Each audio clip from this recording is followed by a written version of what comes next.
Two former federal employees started a nonprofit to help federal employees find new careers. This as the Trump administration looks for ways to reduce the federal workforce by tens or maybe hundreds of thousands. Lee and Julie Cerqueira co-founded FedsForward. They join me now in studio. Good to have you both with us. Thank you for having us. Good morning, Tom. So glad to be here. And I want to learn more about you because as former Feds, you know the most about this. And just tell us about yourself and what your federal history was. Karen, we'll start with you. So I started in the federal government as a presidential management intern back in the early 2000s. My first opportunity to work in the federal government was with the Office of Management and Budget in a small office called the Office of Information and Regulatory Affairs. And as a very junior analyst, I had the opportunity to make and work with the best and brightest civil servants I've ever worked with. From there, I continued in federal government. I actually left for a little bit as well. I worked with DOD and did a detail with DOD serving in Iraq during the reconstruction effort. As a civilian? As a civilian. And then I returned after some time in the private sector working as an attorney, returned back to OMB for a second stint working in an office called the Office of Federal Financial Management, where I supported the federal government's Open Government Initiative for Federal Spending Transparency, among other areas.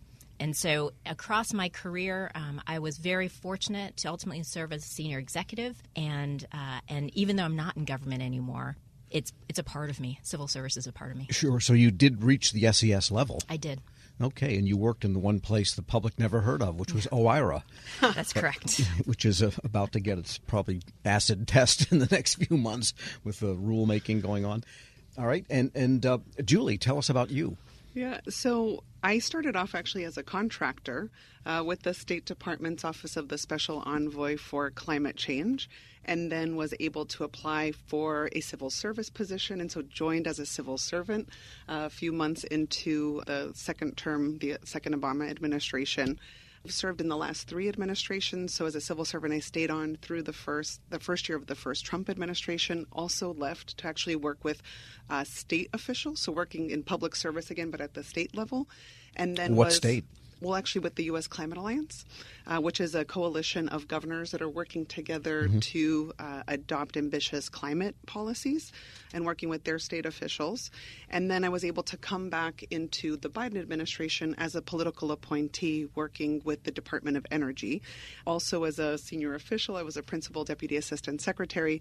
And so it's been fantastic to be able to see the transition and what it's like to be a contractor in the federal government, to be a civil servant, and what that means to be nonpartisan, to have an oath that binds you to the Constitution, to be delivering services on behalf of the American people, and then to have the opportunity to step back and then come back in as a political appointee, managing an absolutely incredible team who is an enormous asset, which is part of sort of the inspiration for thinking about how FedsForward and these other organizations and individual actions have really surfaced as a way of helping to serve our federal workers who have contributed so much to the country. All right. So FedsForward, then, is that kind of an emergency stand-up organization because of DOGE and what the Trump administration is trying to do?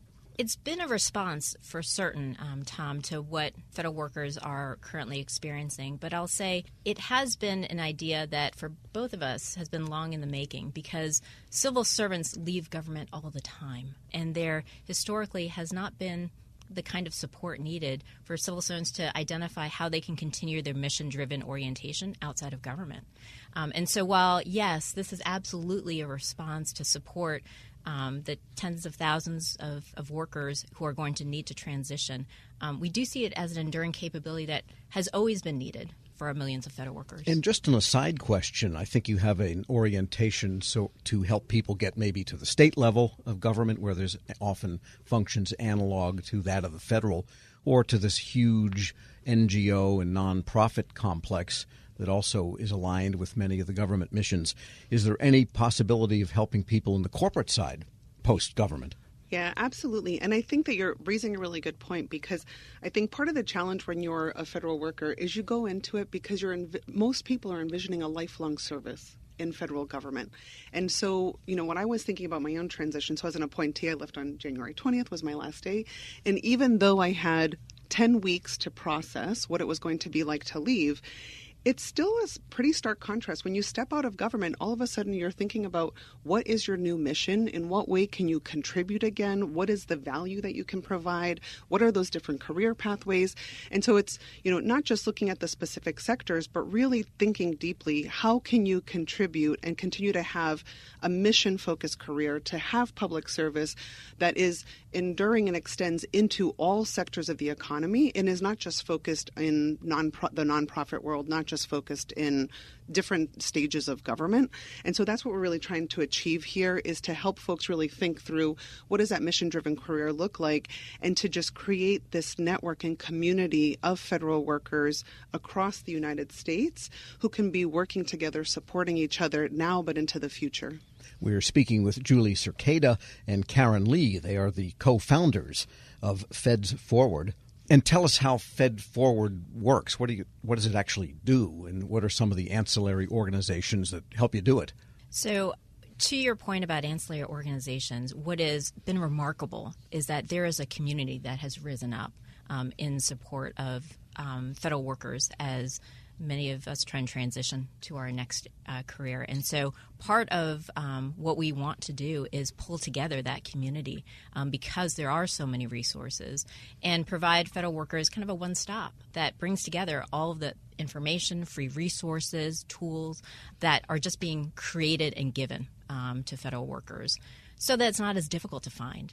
A second thing that FedsForward is going to do is provide tools and resources to help the civil servant with the civil servant mindset of a mission-focused drive to find out, as Julie was saying, and determine what is the next step in their civil service, public service career. Because it is not only in state and local governments and nonprofits and philanthropy, but there are a lot of what we would consider atraditional organizations where, as a public servant, you can extend that mission. And so those tools that we're in the process of developing are intended to provide very tactical, action-oriented approaches for a person who is trying to figure that out. And last, and it's something that, Tom, you noted, is the community. The federal workforce is anywhere from 2 to 3 million people. And this does not include federal contractors and others who are associated. And what we want to do is establish the community of the federal workforce, not only now, but in perpetuity, because the call to public service is one that is unique and special and needs to be preserved and extended, not just in the federal government, but beyond. And Julie, what, in your opinion, distinguishes those in civil service, I don't know, culturally or in their approach to work or attitudinally, I don't know how you would put it, versus everybody else that just goes for the corporate life and really never understands what it's like to do public service? Yeah. I never have. I think first and foremost, you always have the goals of the United States in mind, and so much of your work is focused on how do you help the United States achieve its goals, whether it's diplomatic, which is a lot of the focus that I've had in my career, whether it's helping American families get access to Medicaid and Medicare, or families have access to SNAP benefits. And so there's a focus that is on people, which is not to say that that's entirely unique. In addition to that, you also have this incredible organization. So the government has, it's dozens of agencies. It interacts with state and local governments. It has leadership sort of at the White House. And it's also a way of working in this incredibly complex environment with many, many rules that are intended to make sure that we are efficient, that it is productive, that it is not corrupt, right? That it is neutral. And in doing so, you're working across all of these agencies, all of who have deep, deep technical expertise, deep policy expertise, to work together towards common goals.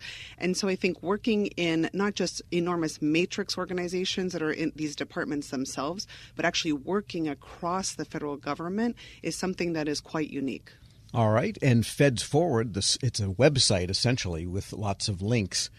What is your metric for success here? How many people have visited? And do you have any success stories where someone said, guess what? I was thrown out of XYZ agency and now I'm at so-and-so? So we've just started and begun our efforts. So I don't think that we have all of those metrics that could post the successes. But I will tell you anecdotally, we've heard that when folks are able to access to those resources as a one-stop, it takes a lot of the stress out.